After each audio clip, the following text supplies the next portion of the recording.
atau sifat atau jiwa yang lurus tidak mungkin mengurangi dan menambah dari ukuran mat tabi'i itu.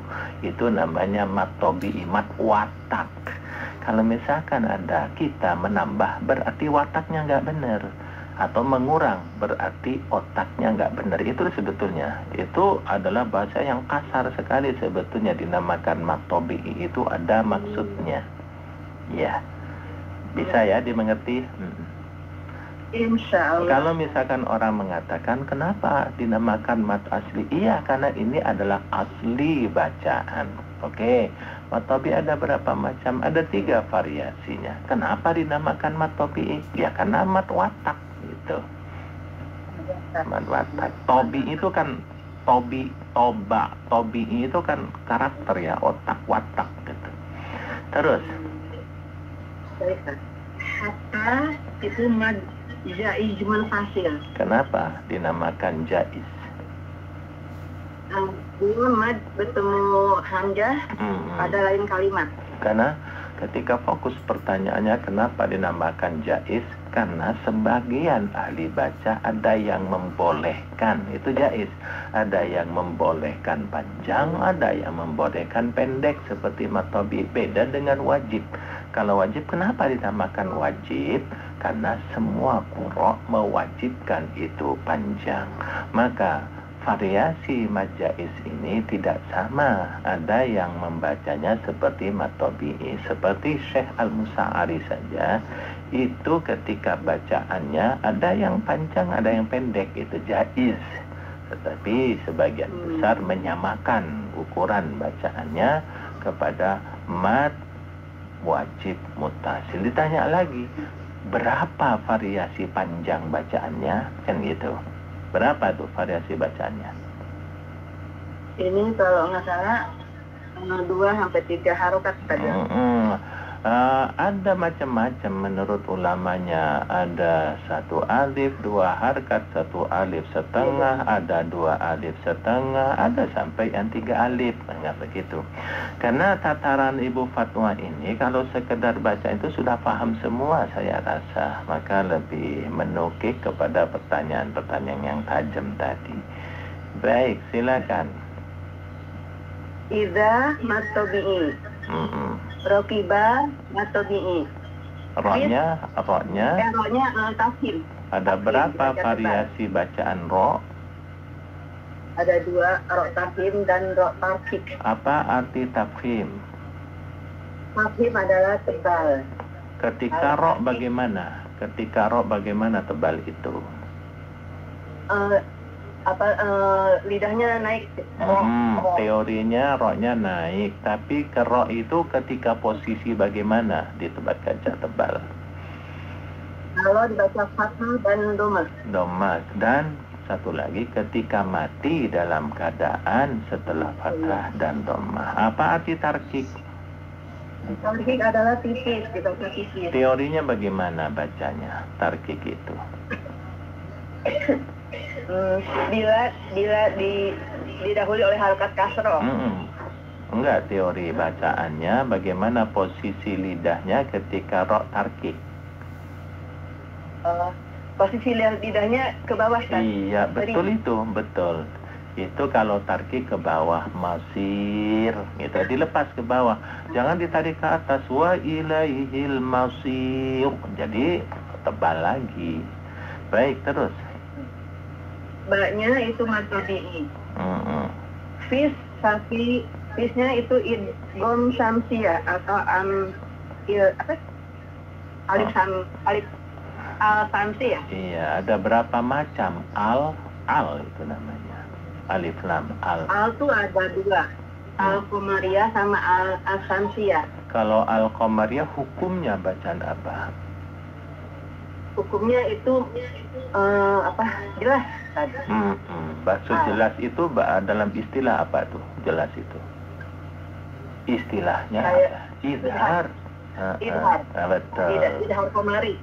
Idhar Qamari. Terus kalau asyamsi istilah hukumnya tanda idgham samsi. Tanda yang bisa mudah dilihat apa cirinya ketika al-Qamari dan ketika asyamsi? Kalau Al-Qamari tandanya sukun, Ustaz. Al-Qamari tandanya sukun, betul. Terus Samsi tandanya tasdid. tasdid, betul. Terus Ini matobi'i. Kasro didahului. Ya sukun didahului oleh kasro. Horokoha. Horonya tafhim. Baik, sampai di situ dulu ya. Insya Allah sudah bisa kok sami-sami. Alhamdulillah. Assalamualaikum warahmatullahi wabarakatuh. Baik, silakan selanjutnya kita berbagi waktu di ayat yang ke-51, 71.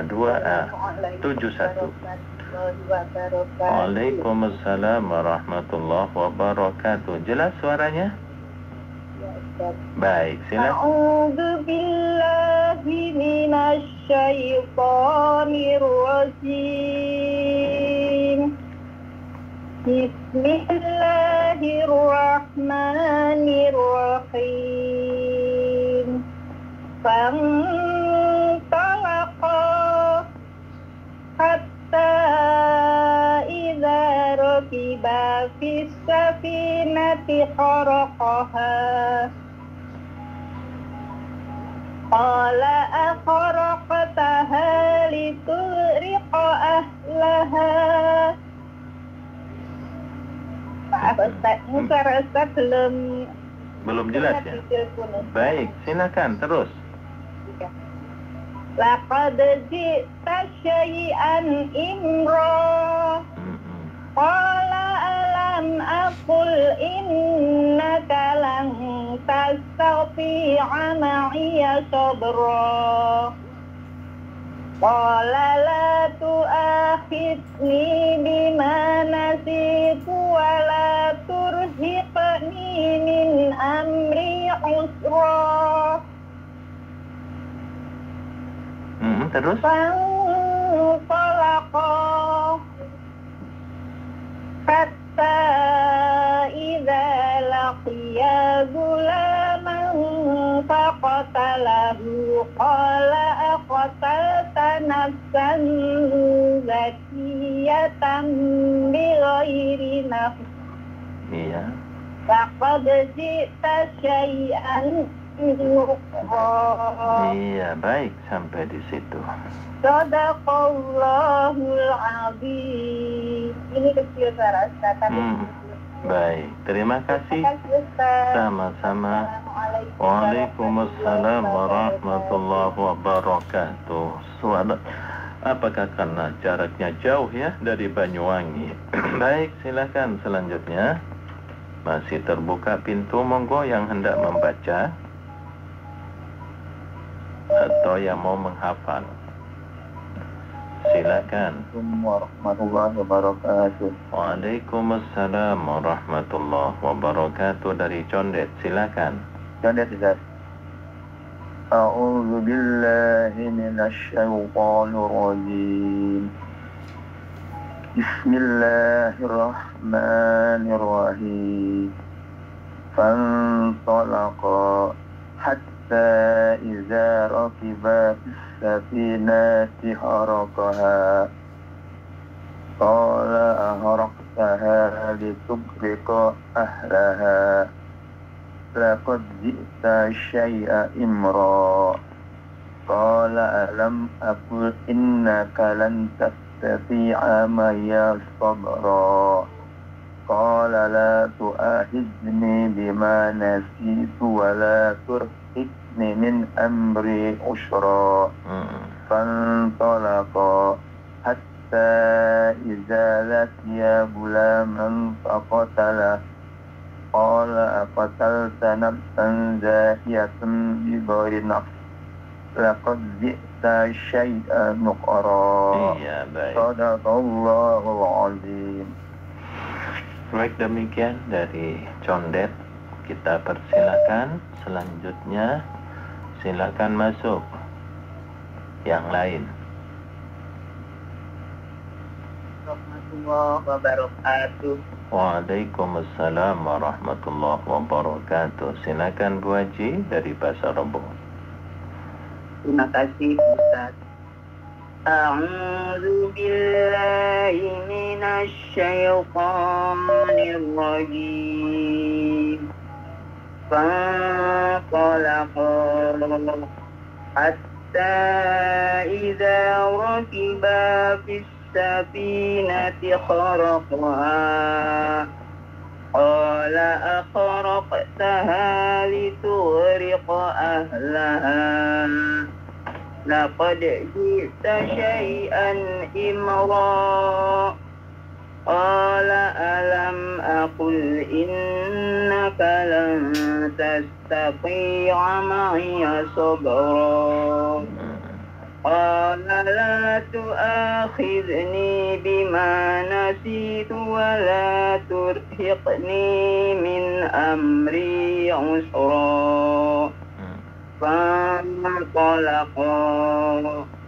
حتى إذا لقيا غلاما فقتله قال أقتلت نفسا زكية بغير نفس لقد جئت شيئا نكرا Sadaqallahul azim. Syukran Pak Ustaz. Assalamualaikum warahmatullahi wabarakatuh. Warahmatullahi wabarakatuh. Maka sampai di sini bacaan kita di ayat yang ke-74 dari surat Al-Kahfi, di mana ini mengisahkan tentang pertemuannya Nabi Allah Musa alaihi wassalatu wassalam beserta khodimnya bertemu dengan seseorang yang Allah katakan wa 'allamnahu min ladunna ilma, seseorang itu yang kami ajari langsung sebuah pengetahuan. Dari sinilah cikal bakal namanya ilmu laduni. Laduni itu diambil dari ladunna, dari sisi Allah. Itu banyak orang yang sekarang juga, orang yang tanpa sekolah, tanpa pesantren, tapi ketika dewasa langsung bisa sesuatu. Ilmu laduni itu ada, artinya laduni dari sisi Allah, bukan dari gunung, bukan dari gua, bukan dari mana-mana. Itu adalah Allah yang mengajarkan. Tentang posisi orangnya lagi di mana, itu juga tergantung situasi dan kondisinya. Jadi ini yang ditafsirkan dengan Nabi Khidir katanya. Padahal di dalam Al-Quran tidak ada definisi itu Nabi Khidir, tapi seseorang yang bijak, yang alim, yang bijak bestari. Dan itu istilahnya yang kalah keilmuannya antara Nabi Musa alaihi wassalatu wassalam dengan seseorang itu. Namun anehnya nantinya ketika Nabi kita mendapatkan wahyu sholat 5 waktu, kenapa Nabi Musa ini yang menjadi konsultannya istilahnya, padahal Nabi Musa tidak sealim seseorang yang diajarkan hikmah ilmu oleh Allah yang kita namain dengan Nabi Khidir itu. Wallahu a'lam. Patut kita renungkan bersama. Sampai di sini, terima kasih. Ihdinas siratal mustaqim. Subhanakallahumma bihamdik asyhadu an la ilaha illa anta astaghfiruka wa atubu ilaik. Wal afu minkum. Wassalamualaikum warahmatullahi wabarakatuh.